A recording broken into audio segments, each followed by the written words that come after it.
میرا نام ڈاکٹر ندیم سجاد راجہ ہے۔ اگر آپ نے میرا چینل ڈاکٹر راجہ ندیم سجاد ابھی تک سبسکرائب نہیں کیا یوٹیوب چینل، تو آپ اس کو سبسکرائب کریں، بیل آئیکن کے بٹن کو دبائیں تاکہ میری نئی آنے والی ویڈیو ہر نئی آنے والی ویڈیو آپ کو پہنچتی رہے، آپ کو ملتی رہے۔ آپ کا کوئی بھی سوال ہو تو آپ کومنٹس کے سیکشن میں اپنا سوال لکھیں، میں اس کا جواب دوں گا۔ آج کا جو موضوع ہے وہ نارسسٹک پرسنالٹی ڈس آرڈر ہے۔ میں نے گوگل ٹرانسلیٹر میں، کیونکہ مجھے اس کا جو نارسسٹک کا اردو ترجمہ نہیں آتا تھا، تو میں نے گوگل ٹرانسلیٹر میں جا کے اس کا ترجمہ ڈھونڈا، تو اس کا اردو میں ترجمہ ہے نرگسیت پسندی یا خود پسندی۔ تو یہ ایک قسم کی جیسا کہ میں نے پہلے کہا کہ اس کو کہتے ہیں نارسسٹک پرسنالٹی ڈس آرڈر۔ تو ڈس آرڈر جو ہوتا ہے وہ بیماری ہوتی ہے۔ تو یہ ایک قسم کی ذہنی بیماری ہوتی ہے کہ جس میں انسان خود پسندی کا شکار ہو جاتا ہے، اور وہ یہ سمجھتا ہے کہ وہ بہت زیادہ مطلب ہے کہ اہم ہے، اور اسی کو ہمیشہ توجہ ملنی چاہیے، اور وہ خود اپنے آپ سے بڑی محبت کرتا ہے۔ اس کے ہمیشہ جو دوسرے لوگوں کے ساتھ تعلقات ہوتے ہیں وہ ٹوٹے پھوٹے ہوتے ہیں، کبھی بھی پائیدار نہیں ہوتے، خوشگوار نہیں ہوتے۔ اور اس کی جو خاص بات ہوتی ہے، اس کے دل میں دوسرے لوگوں کے لیے بالکل ہمدردی نہیں ہوتی، اور جو اس بندے نے ایک اپنے اوپر کے پر اعتمادی کا ایک ملمہ سا چڑھایا ہوا ہوتا ہے، اس کے پیچھے جو اس کے جو خود اعتمادی ہوتی ہے وہ ریزہ ریزہ ہوئی ہوتی ہے، اور جب ذرا سی بھی تنقید ہوتی ہے تو وہ بکھر جاتا ہے، یا دوسرے لفظوں میں آپ کہیں کہ بفر جاتا ہے۔ اس کے ہمیشہ پرابلم رہتے ہیں کام والی جگہ پہ، اسکولوں میں، اور خاص طور پہ مالی معاملات میں۔ مالی معاملات میں اس کے بہت پرابلم، میرا مطلب ہے کہ مسائل ہوتے ہیں۔ یہ بھی ہو سکتا ہے کہ وہ واقعہ ہی جس کو کہتے ہیں کہ خوش نہ ہو یا مایوس ہو، اس کی یہ بھی وجہ ہو سکتی ہے، یا پھر یہ ہو سکتا ہے کہ اس کے جو خواہشات ہیں وہ پوری نہ ہو رہی ہوں۔ تو اس کے جو نارسسٹک پرسنالٹی ڈس آرڈر کے جو علامات ہوتی ہیں، اس کا وہ اپنے آپ کو زیادہ بڑھا چڑھا کے پیش کرتا ہے، اور بہت زیادہ اپنی خوش نمائی جو ہے وہ کرتا ہے، لوگوں کے سامنے پیش کرتا ہے۔ اگر اس کی زندگی میں کوئی فتوحات نہ بھی ہوں، یا اس نے کچھ حاصل نہ بھی کیا ہو، لیکن وہ اپنی جو اس کی زندگی کی اچیومنٹس یا فتوحات ہوتی ہیں ان کو بڑھا چڑھا کے، یا اپنا ٹیلنٹ بھی بڑھا چڑھا کے جو ہے نا وہ بیان کرتا ہے۔ اس کے بعد اس کے پاس بتانے کو بہت ساری کہانیاں ہوتی ہیں، اور لوگوں کو اپنی کہانیوں سے جو ہے نا وہ متاثر کرنے کی کوشش کرتا ہے، اور پھر وہ ایسے ہی لوگوں کے جذبات کے ساتھ بھی کھیلتا ہے، اور لوگوں کی ہمدردیاں حاصل کرنے کی کوشش کرتا ہے۔ جب بھی دوسروں کو مدد کی ضرورت ہوتی ہے تو وہ بالکل ایسا رویہ ظاہر کرتا ہے کہ وہ بالکل ان کی مدد نہیں کرے گا۔ اس کے علاوہ جو ہے وہ بڑا، آپ یہ کہیں کہ وہ ایسا پیش کرتا ہے اپنے آپ کو جیسے کہ بہت مغرور ہو، یا کہ وہ بہت ایک بہترین بندہ ہو، یا اس کے جیسا کوئی بندہ نہیں، یا دوسرے لفظوں میں آپ یہ بھی کہہ سکتے ہیں کہ وہ اس نے اپنے اوپر ایک ملمہ سا چڑھایا ہوا ہوتا ہے۔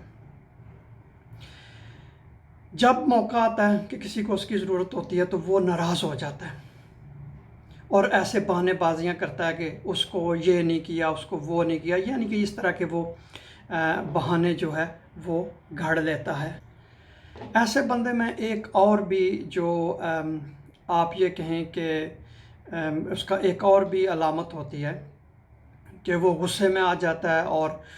لوگوں کو یہ بتانے کی کوشش کرتا ہے کہ وہ بہت زیادہ جو ہے ان سے بہتر ہے، اور اسی طرح کے وہ رویے جو ہے وہ لوگوں کے ساتھ رکھتا ہے اور ان کو دکھاتا ہے۔ ایسے لوگوں میں جو نارسسٹک پرسنالٹی ڈس آرڈر کا شکار ہوتے ہیں، وہ آپ یہ کہیں کہ کسی کی بات نہیں مانتے ہیں، ضد پہ آ جاتے ہیں، لیکن اندر سے وہ ڈپریس بھی ہوتے ہیں۔ اور اس کے علاوہ ان کی جو ہوتی ہیں نا، اس میں ایک جو آپ یہ کہیں کہ ان میں ایک سینس آف انسیکیورٹی، وہ یعنی کہ اپنے آپ کو محفوظ نہیں سمجھتے ہیں، اور اس کے علاوہ وہ بہت ساری باتیں چھپا کے رکھتے ہیں دوسرے لوگوں سے۔ ایسے بندے چونکہ انہوں نے ایک اپنے ارد گرد ایک ملمہ سا چڑھایا ہوا ہوتا ہے، کیپسول میں رہ رہے ہوتے ہیں، وہ یہ سمجھتے ہیں کہ ان کو کوئی ایسا مسئلہ نہیں ہے۔ پھر وہ ایسی سٹوریاں بناتے ہیں کہ دوسرے لوگوں کے متعلق افواہیں پھیلاتے ہیں کہ فلاں نے اس طرح کر دیا، فلاں نے اس طرح کر دیا، فلاں نے اس طرح کر دیا، اور ان کو یہ پتہ نہیں چلتا۔ پھر اسی لیے جب ان کو پتہ نہیں چلتا کہ ان کے ساتھ کوئی مسئلہ ہے، تو وہ جو ہے ڈاکٹر کے پاس نہیں جاتے ہیں اور اس سے اپنا علاج نہیں کرواتے۔ نارسسٹک پرسنالٹی ڈس آرڈر مردوں اور عورتوں میں دونوں میں پایا جاتا ہے۔ بچوں میں عموماً علامات ظاہر ہونا شروع ہو جاتی ہیں، لیکن یہ خیال کیا جاتا ہے کہ یہ بچے اپنی عمر کے حساب سے ایسے علامات ان کی ظاہر ہوتی ہیں، وہ ایسا ان کا موڈ ہوتا ہے، ایسا رویہ ہوتا ہے، لیکن عمر کے ساتھ ساتھ وہ لوگ ٹھیک ہو جاتے ہیں۔ لیکن کچھ لوگوں میں بڑے ہو کے یہ زیادہ شدت اختیار کر جاتا ہے۔ اس کی وجہ سے جو پیچیدگیاں پیدا ہوتی ہیں، اس کی وجہ سے پیچیدگیاں یہ پیدا ہوتی ہیں کہ وہ چونکہ دوسرے لوگوں کے خلاف سازشیں کرتے ہیں، اس لیے ان کے جو تعلقات ہیں وہ ان دوسرے لوگوں کے ساتھ اچھے نہیں ہوتے ہیں۔ اس کے علاوہ ان کے تعلقات اسکول جہاں وہ پڑھ رہے ہوتے ہیں یا جہاں کام کر رہے ہوتے ہیں، وہاں پہ بھی ان کے تعلقات جو ہیں وہ اچھے نہیں ہوتے۔ ان کو ڈپریشن ہوتی ہے، پریشانی ہوتی ہے، انگزائٹی ہوتی ہے، پھر وہ اس کی دوائیاں لے رہے ہوتے ہیں۔ اس کے علاوہ ان کے بے شمار صحت کے مسائل پیدا ہو جاتے ہیں۔ صحت کے مسائل کے ساتھ ساتھ ان میں عموماً شراب نوشی وہ لوگ کثرت سے کرتے ہیں، جس کی وجہ سے وہ شراب نوشی کی وجہ سے، کثرت سے شراب نوشی کی وجہ سے یا سگریٹ پینے کی وجہ سے ان میں اور بھی جو پیچیدگیاں پیدا ہوتی ہیں۔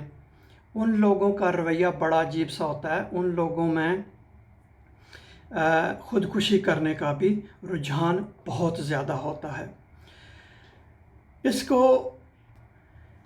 کی تشخیص کیسے کی جاتی ہے؟ اس کی تشخیص اس کی علامات کی وجہ سے کی جاتی ہے، اس کے رویے کی وجہ سے۔ تو عموماً ایسے لوگوں کو یا جن کے ساتھ یہ مسئلہ ہو، ان کو ماہر نفسیات کے پاس لے کے جاتے ہیں، تو وہ ان کا ایک مکمل طور پہ جو ہے وہ معائنہ کرتے ہیں۔ معائنہ کرنے کے بعد وہ اس نتیجے پر پہنچتے ہیں کہ اس بندے کو واقعی نارسسٹک خود پسندی یا نرگسیت پسندی ہے، تو پھر وہ اس کا جو ہے وہ طریقہ علاج جو ہے وہ دریافت کرتے ہیں، ڈھونڈتے ہیں کہ اس کے لیے کون سا طریقہ علاج جو ہے وہ مناسب رہے گا۔ اس کے طریقہ علاج میں دواؤں، یہ ماہر نفسیات جو ہیں وہ بہتر سمجھتے ہیں کہ سب سے پہلے اس کو سائیکو تھراپی کہتے ہیں۔ سائیکو تھراپی میں یہ ہوتا ہے کہ اس بندے کو بتایا جاتا ہے کہ اس میں کتنی ابیلٹی ہے یا خصوصیات ہیں، اس کے علاوہ اس سے زیادہ اس کو نہیں سوچنا چاہیے، اس کو حقیقت پسند ہونا چاہیے۔ پھر اس کو بتاتے ہیں کہ تم میں کتنی کمپیٹنسی ہے، اس سے زیادہ نہیں سمجھنا کہ اپنے آپ کو 30 مار خان نہیں سمجھنا، یا اپنے آپ کو یہ نہیں سمجھنا کہ وہ بڑا عقل مند ہے، اس کے علاوہ کسی کے پاس جو ہے وہ عقل و دانش کا ذخیرہ بالکل کم ہے، اور اپنے آپ کو بڑھا چڑھا کے نہیں پیش کرنا۔ تو اس طرح کی باتیں جو ہیں وہ اس کو بتائی جاتی ہیں، سکھائی جاتی ہیں۔ اس کو آہستہ آہستہ یہ باور کرایا جاتا ہے کہ اس کو حقیقت پسند ہونا چاہیے، اور اس سے جو ہے وہ اوپر چھلانگ نہیں لگانی چاہیے، جتنی اس کی قابلیت ہے، علمیت ہے۔ اب ایک بندہ 10 جماعتیں اگر پڑھا ہوا ہو اور وہ باتیں اس طرح کرے کہ جس طرح وہ PhD ہے، تو اس کو یہ بتایا جاتا ہے نہیں تمہارا جو لیول ہے وہ 10ویں جماعت تک ہے۔ پھر اس کے بعد کبھی کبھی دوائیوں کی نوبت بھی آتی ہے، تو دوائیاں جو ہیں وہ ماہر نفسیات جو ہوتے ہیں وہ وہی کرتے ہیں، تجویز کرتے ہیں۔ اس سے بچاؤ بڑا ضروری ہے کہ جب بھی کوئی بندہ خود اگر اپنے طور پہ، وہ عموماً ان کو پتہ نہیں چلتا لیکن ان کو محسوس کرنا چاہیے کہ اگر وہ بڑھ چڑھ کے اپنے آپ کو پیش کر رہے ہیں اور ان کو اس طرح کی علامات ہیں جو میں نے بتائی ہیں، تو اس سے بچا جا سکتا ہے کہ ان کو بر وقت ماہر نفسیات کے پاس جانا چاہیے، یا کسی اور بندے کو پتہ چلے کہ کسی اور آدمی میں اس طرح کی علامات پائی جاتی ہیں تو اس کو مشورہ دے کہ وہ ڈاکٹر کے پاس جائے، ماہر نفسیات کے پاس جائے۔ بہت شکریہ یہ ویڈیو دیکھنے کا۔ اگر آپ کے ذہن میں کوئی سوال ہے تو آپ جو ہے وہ کمنٹس کے سیکشن میں لکھیں، میں اس کا جواب دوں گا۔ بہت شکریہ۔